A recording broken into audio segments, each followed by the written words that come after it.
Kay Alden Richards, todo ang pag-comfort kay Catherine dahil sa pagpanaw ng isang taong malapit dito. Nagdadalamhati nga ngayon hindi lamang si Catherine Bernardo kundi ang buong pamilya ni Kath. Dahil nga ito sa naging pagpanaw ng isa sa mga long-time fanatic ni Catherine Bernardo na si Tita Chi. Napakatagal na din kaibigan ni Catherine at ng kanyang pamilya si Tita Chi at hindi lamang talaga basta fanay ang turing ni Catherine at ni Mami Min kundi bilang kapamilya na din nila ito. Simula pang na mag-start si Catherine sa show business ay talaga namang followers at supporters na niya ito.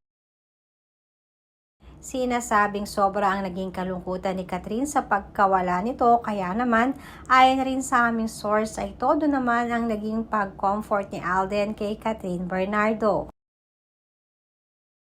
Dahil maging si Alden Richards ay nagdadalamhati rin sa naging pagpanaw ni Tita Chi. Naging ka-close din ito kasi ni Alden sa maikling panahon. Dahil naipakilala rin ni Catherine si Alden kay Tita Chi, kaya naman hindi maiwasan ni Alden na hindi rin makapaniwala na wala na ito.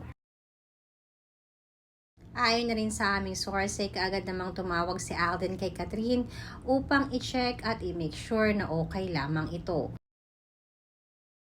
Alam di umano ni Alden kung gaano ka-love ni Catherine si Tita Chi. Kaya naman isa rin di umano ito sa mga na-appreciate ni Mami Min kay Alden na kahit ano di umano ang ginagawa nito ay hindi naman nakakalimot i-check si Catherine. Alam naman natin na napaka-busy rin ni Alden ngayon hindi lamang sa showbiz kundi sa naging pag-aaral nito ng kanyang pagpipiloto.